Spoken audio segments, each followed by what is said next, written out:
કેમ છો વિદ્યાર્થી મિત્રો? આજે આપણે એક નવા ચેપ્ટર સાથે મળી રહ્યા છે. F5 BCom semester 1 financial accounting 2. બરાબર છે.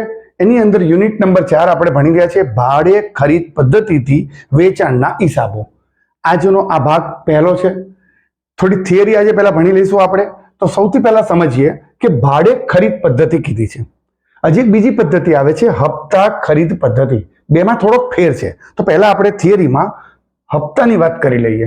અહીંયા કીધું છે વિશાળ પાયા પર ઉત્પાદન અને વેચાણ ક્ષેત્રે ગળાકાપ હરીફાઈના આ યુગમાં વેચાણ વધારાના એક ઉપાય તરીકે હપ્તેથી વેચાણની પદ્ધતિ વધુ પ્રચલિત થતી જાય છે. આપણે ગાડી લેવી હોય, ઘરે એસી લેવું હોય તો આપણે હપ્તેથી લઈએ છીએ એની વાત છે. બરાબર. તો બીજી બાજુ જીવન ધોરણ ઊંચું લાવવાથી તીવ્ર ઉત્કૃષ્ટતા ગ્રાહકોને મોજ શોખની વસ્તુઓ ખરીદવા આકર્ષિત કરે છે. મોજ શોખની વસ્તુઓ મોબાઈલ આપણે લઈએ છીએ, બરાબર છે, હપ્તેથી લઈએ છીએ.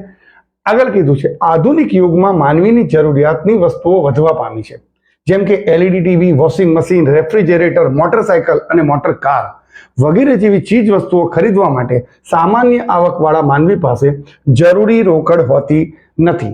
હવે આજે 50,000નો જો આપણે મોબાઈલ લેવો હોય, ઈચ્છા તો છે પણ લઈ શકતા નથી કારણ કે આપણી પાસે પૈસા એટલા છે નહીં. તો આપણે હપ્તેથી લઈશું એમ કહેવા માંગે છે. તેથી આવી ચીજ વસ્તુઓ તે રોકડેથી ખરીદી શકતા નથી.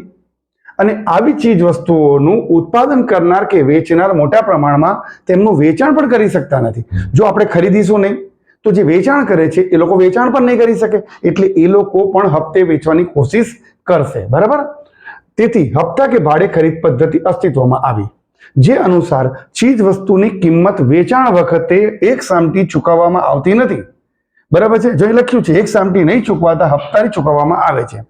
ચીજ વસ્તુની કિંમત માસિક, ત્રિમાસિક, 6 માસિક કે વાર્ષિક હપ્તાઓથી ચૂકવવામાં આવે છે.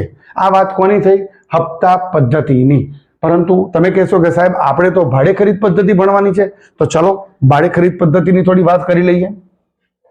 ભાડે ખરીદ પદ્ધતિનો અર્થ હપ્તા પદ્ધતિ અનુસાર વેચાણ કરવામાં આવે ત્યારે, જો એ લખ્યું છે વેચાણ કરવામાં આવે ત્યારે વસ્તુનું માલિકીપણું સામાન્ય રીતે વેચાણની ખરીદી જેમ ખરીદદારને મળી જાય છે. હપ્તા પદ્ધતિની અંદર જેવું તમે વસ્તુ ખરીદો હપ્તાથી એટલે તમને માલિકી મળી જાય છે. એકદમ અગત્યનો ટોપિક છે, સમજવાની કોશિશ કરજો. બરાબર.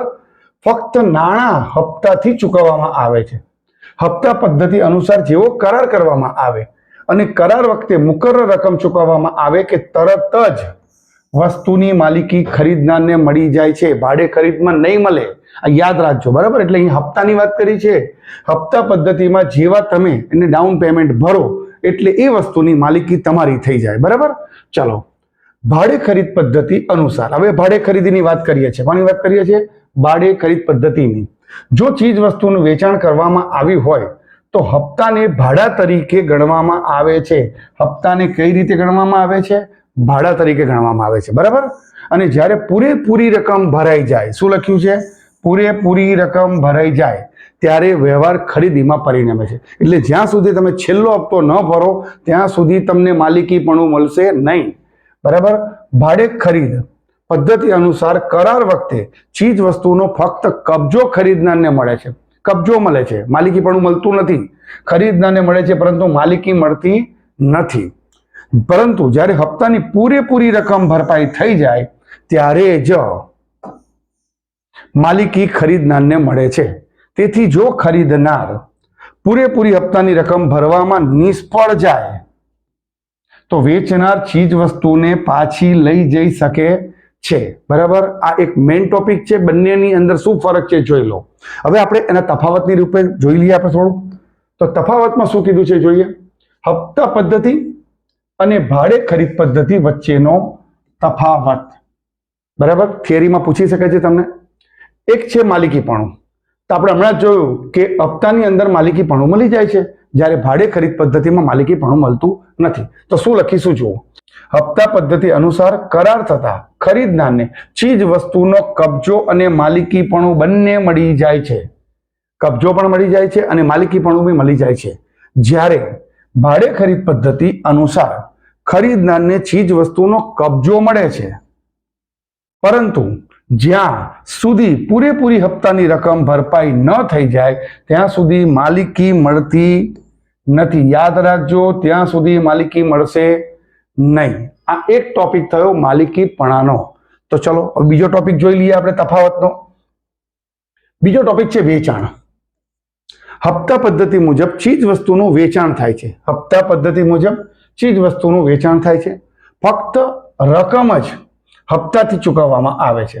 ફક્ત જે રકમ છે એ જ આપણે હપ્તેથી ચૂકવીએ છીએ. બાકી વેચાણ તો સેમ ટાઈમ થઈ ગયું.